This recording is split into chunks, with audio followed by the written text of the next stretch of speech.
Lorsqu'on veut progresser dans un domaine et qu'on veut devenir compétent, il y a un piège à éviter.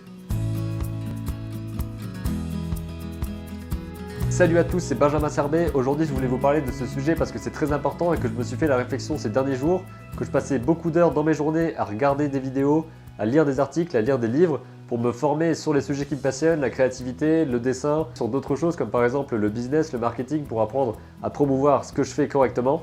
Mais que justement, il y avait beaucoup d'heures passées, beaucoup d'informations engrangées, beaucoup de conseils que maintenant je connais, mais que j'applique pas forcément directement. Alors je voulais revenir là-dessus pour dire que c'est bien beau de passer du temps à se former, il faut vraiment se former tout seul ou au sein d'une école par exemple, mais le mieux pour moi c'est de compléter quoi qu'il arrive avec de la formation personnelle, avec des livres, avec des vidéos, avec plein de choses pour se nourrir. C'est bien de faire tout ça, c'est même essentiel et fondamental pour progresser, mais il faut absolument aussi se rendre compte qu'il faut passer du temps à pratiquer et à mettre les choses en place. Parce que finalement c'est assez étrange de s'inspirer, de passer du temps à connaître plein de choses, à avoir plein de conseils, à avoir des tonnes d'informations en tête et qu'on pourrait facilement expliquer, théoriser et expliquer à d'autres en fait, les propager, et qu'on n'applique pas forcément à ce qu'on fait nous, en tout cas pas dans nos journées, concrètement, chaque jour. J'ai déjà fait plusieurs vidéos là-dessus où je vous parle de prendre en note vos idées, de comment faire lorsque vous n'avez pas d'idées, lorsque vous n'avez pas du tout d'inspiration.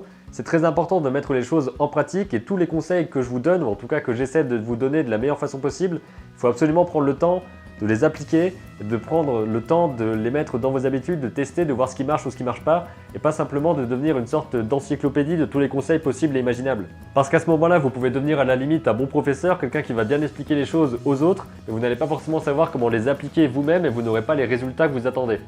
Et le truc, c'est qu'aujourd'hui, c'est très facile de se perdre facilement sur internet dans la masse d'informations qu'il y a, et ce ne sera pas forcément des informations inutiles, et c'est justement ça le piège.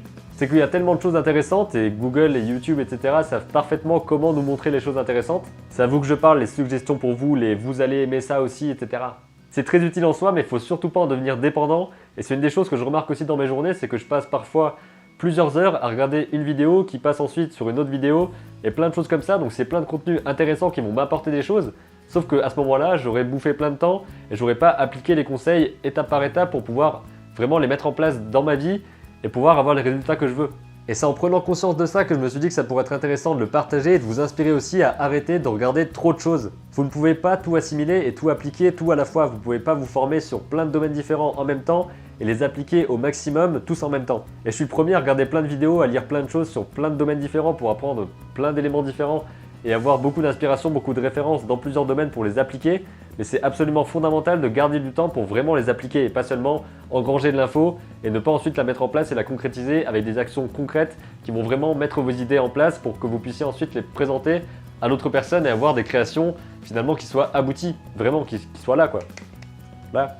C'est pour ça qu'en ce moment j'essaie d'en prendre davantage conscience, de savoir que sur internet je peux très facilement me perdre et qu'il faut absolument pas que je me perde. J'essaie de mettre en place des petites actions toutes bêtes comme par exemple le fait d'être monotâche, d'avoir une seule action à faire une à la fois pour pouvoir me concentrer correctement sur une seule chose et ensuite passer à une autre étape sans être forcément assailli avec plein d'informations différentes. Et il y a quelques actions vraiment très simples à mettre en place pour vous aider à faire ça, c'est de définir peut-être un temps où vous n'avez pas accès à internet, que ce soit tôt le matin ou tard le soir, où vous faites forcément autre chose. Je pense que ça peut être un très bon exercice de limiter par exemple la consommation de vidéos ou la lecture d'articles ou de livres à un certain temps dans la journée. Et c'est pas forcément comme ça qu'il faut voir les choses, pas forcément réduire votre consommation d'informations sur internet, mais plutôt augmenter le temps que vous passez à l'action, à passer à l'action en fait. Et forcément ça va empiéter sur le temps que vous passez à divaguer sur internet sur des choses intéressantes, mais il y en a trop d'un coup et vous pouvez pas tout appliquer, donc il faut vraiment équilibrer ce temps-là et c'est l'une des difficultés et c'est ce que j'essaye de vous faire comprendre et peut-être de vous inspirer à mettre quelque chose en place pour pouvoir gérer mieux votre temps.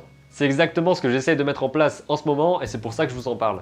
Alors le conseil du jour, c'est d'appliquer ce que vous apprenez comme conseil, comme information et de ne pas devenir seulement une encyclopédie du savoir, mais plutôt aussi quelqu'un qui va mettre en pratique les choses. En gros, ça va être d'associer la théorie et la pratique.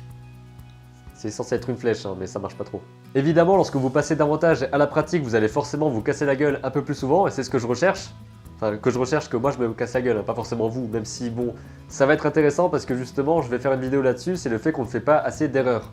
Lorsqu'on crée des choses, la première idée ne sera jamais la bonne, ou en tout cas très rarement, et l'important c'est d'amasser pas mal de quantités pertinentes et cohérentes, pour avoir un maximum de documentation, de recherche qui vous permettent ensuite d'aboutir à la bonne idée. Alors si vous n'avez pas assez de mauvaises idées, vous n'arriverez pas à avoir les bonnes idées que vous voulez. Mais on en reparlera plus tard. C'est ce que je voulais partager avec vous dans cette vidéo, n'hésitez pas à réagir dans les commentaires et à me donner votre avis sur la question. Si vous connaissez quelqu'un à qui ce conseil peut être utile, n'hésitez pas à partager le lien de cette vidéo pour le booster et permettre de motiver un maximum de personnes. Mais les motiver à quoi, me direz-vous? À créer leurs images et raconter leurs histoires. Quelle chute!